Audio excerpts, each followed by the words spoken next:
दीवारें न सिर्फ आपके घर को मजबूती देती है बल्कि साथ में आपके घर की प्राइवेसी हो, सिक्योरिटी हो या फिर मौसम की मार हो, ऐसी सभी चीजों से प्रोटेक्शन करने का काम आपकी दीवारें करती है। अब इन दीवारों को बनवाने के लिए जरूरी होती है ईंटें, और खास करके हम रेड ब्रिक उनका ज्यादातर इस्तेमाल करते हैं घरों के लिए। पर जैसा कि आजकल आप बड़े शहरों में देख रहे होंगे कि डबल एसी ब्लॉक का इस्तेमाल भी तेजी के साथ बढ़ रहा है। तो अगर आप मकान बनवा रहे हैं या फिर कोई इमारत बना रहे हैं, ऐसे वक्त में आपके लिए कौन सा पर्याय सबसे बढ़िया होगा? फिर चाहे वो रेड ब्रिक हो या फिर डबल एसी ब्लॉक हो, किसमें आपका घर मजबूत बनेगा और कौन सी ईंटों को लगवाने के बाद आपका घर बनवाने का खर्च कम आ सकता है, और साथ में हम इन दोनों के ही एडवांटेज और डिसएडवांटेज के बारे में भी इस वीडियो में जानकारी लेंगे। और घर बनवाते समय कुछ जगह पर आपको इनमें से एक पर्याय का बिल्कुल भी इस्तेमाल नहीं करना है, और उसके पीछे क्या कारण है इसके बारे में भी हम आगे चल के वीडियो में देखेंगे। तो इस वीडियो को पूरा जरूर देखें अगर आप अपना घर मजबूत और अच्छे क्वालिटी के साथ बनवाना चाहते हो तो। अब इस वीडियो को शुरू करने से पहले ये जान लेते हैं कि आखिर डबल एसी ब्लॉक का फुल फॉर्म क्या होता है। तो यहाँ पर ऑटोक्लेव एरेटेड कंक्रीट ये डबल एसी ब्लॉक का फुल फॉर्म होता है। अब ये जो डबल एसी ब्लॉक होते हैं ये आकार में बहुत ही बड़े होते हैं, पर ये वजन में बहुत ही हल्के होते हैं। अगर हम इनके आकार की तुलना इनके वजन से करें तो यहाँ पर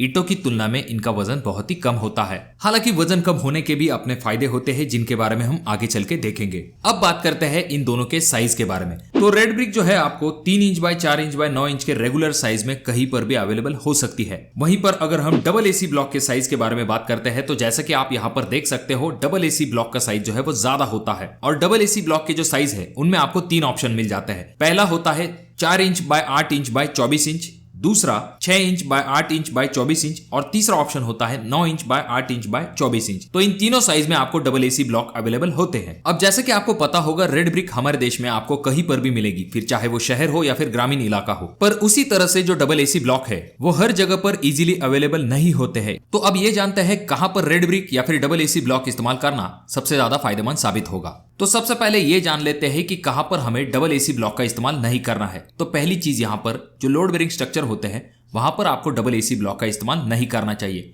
इसका सिंपल कारण यह होता है कि लोड बेरिंग स्ट्रक्चर में पूरा लोड जो है वो आपकी दीवारों के ऊपर होता है। वहां पर किसी भी प्रकार के कॉलम और बीम नहीं होते हैं।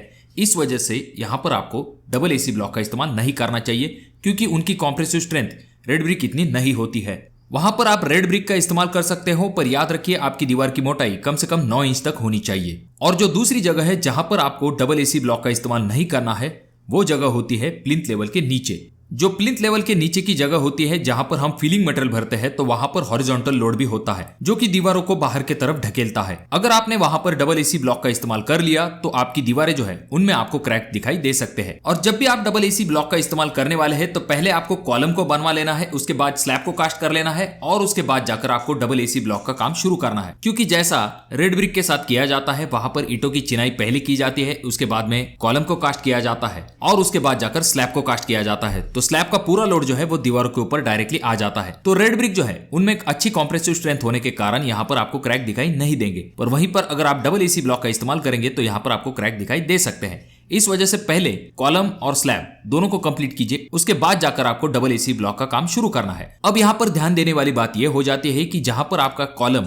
और डबल एसी ब्लॉक होता है, उनका जो जॉइंट होता है वहां पर आपको आगे चल के क्रैक दिखाई दे सकते हैं। तो इसका इलाज ये होता है कि यहाँ पर आपको सिंपल चिकन मेश या फिर फाइबर मेश का इस्तेमाल कर लेना चाहिए, जिसकी वजह से आगे चल के यहाँ पर आपको क्रैक दिखाई नहीं देंगे। और नेक्स्ट पॉइंट आ जाता है जो कि है वाटर एब्जॉर्प्शन। ईंटों की वजन की तुलना में उनका जो वाटर एब्जॉर्प्शन फैक्टर है वो 20% से ज्यादा नहीं होना चाहिए। और रही बात डबल एसी ब्लॉक की, तो उनका water absorption factor red brick से कम होता है। यानी कि जो डबल एसी ब्लॉक है उनके वजन की तुलना में उनका जो वाटर एब्जॉर्प्शन फैक्टर है वो 5 से लेकर 10% तक होना चाहिए। भले ही आप ज्यादा देर तक डबल एसी ब्लॉक को पानी में डुबो के रखते हो, फिर भी उनका कोर जो है वो जल्दी गीला नहीं होता है। नेक्स्ट पॉइंट आ जाता है जो कि है कॉम्प्रेसिव स्ट्रेंथ। तो यहाँ पर रेड ब्रिक की कॉम्प्रेसिव स्ट्रेंथ जो है वो ज्यादा होती है।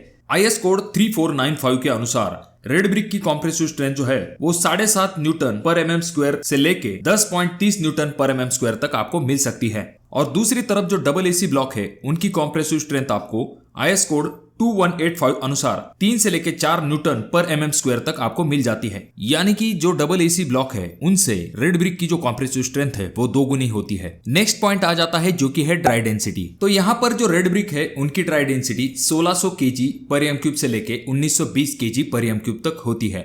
और वहीं पर अगर हम डबल एसी ब्लॉक की बात करते हैं तो इनकी ड्राई डेंसिटी लगभग रेड ब्रिक से आधी होती है, जो कि 451 kg पर एम क्यूब से लेके 1000 kg पर एम क्यूब तक होती है। अब जानते हैं नेक्स्ट पॉइंट के बारे में, जो कि है कॉस्ट। और कॉस्ट का पॉइंट जान लेने के बाद हम ये जानेंगे कि आखिर आपके लिए रेड ब्रिक कहां पर बेस्ट रहेंगी और कहां पर हमें डबल एसी ब्लॉक का इस्तेमाल करना चाहिए। तो अगर हम कॉस्ट की बात करते हैं तो यहाँ पर डबल एसी ब्लॉक जो है वो ज्यादा कॉस्ट इफेक्टिव माने जाते हैं। पर जहां तक बात आती है छोटे घरों की, तो वहां पर ये कॉस्ट डिफरेंस आपको जल्दी दिखाई नहीं देगा, क्योंकि यहाँ पर भले ही रेड ब्रिक में नंबर ऑफ जॉइंट ज्यादा आते हैं, पर जो डबल एसी ब्लॉक है और उसके लिए जो केमिकल इस्तेमाल किया जाता है, इन दोनों की कीमत थोड़ी सी ज्यादा होती है। अब ये तो हो गई छोटे घरों की बात, पर जहां तक बात आती है बड़ी बिल्डिंग की, तो अगर वहां पर डबल एसी ब्लॉक का आप इस्तेमाल करोगे तो आपको खर्च कम आ सकता है। सबसे पहली चीज, नंबर ऑफ जॉइंट्स कम होते हैं, इस वजह से जो मोटर की कॉस्ट है वो भी कम हो जाती है। और तो और नंबर ऑफ जॉइंट्स कम होने के कारण आपका काम जो है वो तेजी के साथ कंप्लीट हो पाता है। इसकी वजह से जो लेबर कॉस्ट है वो भी सेव होने में मदद मिलती है। तीसरा इंपॉर्टेंट पॉइंट यहाँ पर यह आ जाता है जिसकी वजह से कॉस्ट रिड्यूस होता है, वो होता है वेट।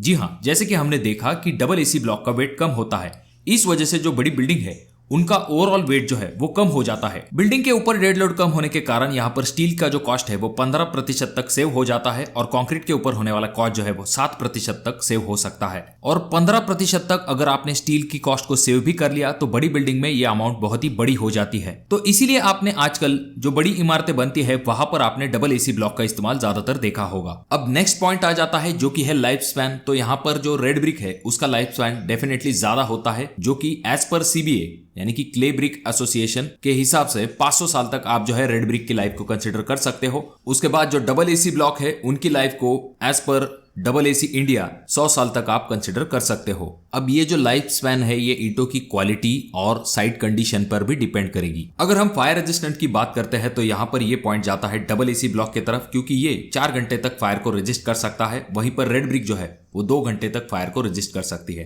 तो अगर आप एक या फिर 2 मंजिल घर बनवा रहे हैं तो आपके लिए दोनों ही ऑप्शन सही होंगे, क्योंकि रेड ब्रिक आपको इजीली अवेलेबल होती है, इसकी कॉम्प्रेसिव स्ट्रेंथ भी अच्छी होती है, और जैसे कि हमने देखा है फिर चाहे लोड बेरिंग स्ट्रक्चर हो या फिर प्लिंथ के नीचे की जगह हो, वहां पर आपको रेड ब्रिक का ही इस्तेमाल करना है। और जो ट्रेडिशनल वाटरप्रूफिंग मेथड होती है जैसे कि ब्रिक बैट कोबा, तो वहां पर रेड ब्रिक का ही इस्तेमाल होता है। और अगर हम बड़ी बिल्डिंग की बात करते हैं तो वहां पर डबल एसी ब्लॉक एक बेस्ट ऑप्शन आ जाता है, क्योंकि इसका इस्तेमाल करने की वजह से बिल्डिंग का जो ओवरऑल कॉस्ट है वो कम हो जाता है। डबल एसी ब्लॉक की वजह से आपको जो फिनिशिंग है वो भी अच्छी मिल पाती है, काम जो है वो जल्दी कंप्लीट हो पाता है। और तो और ये जो डबल एसी ब्लॉक है ये अच्छे फायर रेजिस्टेंट है, मॉइस्चर रेजिस्टेंट है, और इनके ऊपर टर्माइट का भी जल्दी असर नहीं होता है। इन्हीं कारणों की वजह से जो बड़ी बिल्डिंग है वहां पर आपके लिए बेस्ट ऑप्शन आ जाता है डबल एसी ब्लॉक। और अगर हम 1 या फिर 2 मंजिला घरों की बात करते हैं तो वहां पर बेस्ट ऑप्शन आ जाता है रेड ब्रिक्स। तो आप अपने घर के लिए रेड ब्रिक इस्तेमाल करना पसंद करोगे या फिर डबल एसी ब्लॉक का इस्तेमाल करना पसंद करोगे, इसके बारे में कमेंट बॉक्स में कमेंट जरूर कीजिए। वीडियो अच्छा लगा हो तो जरूर से लाइक कर दीजिए। चैनल पे अगर आप लोग नए आए हो तो चैनल को जरूर सब्सक्राइब कर दीजिए,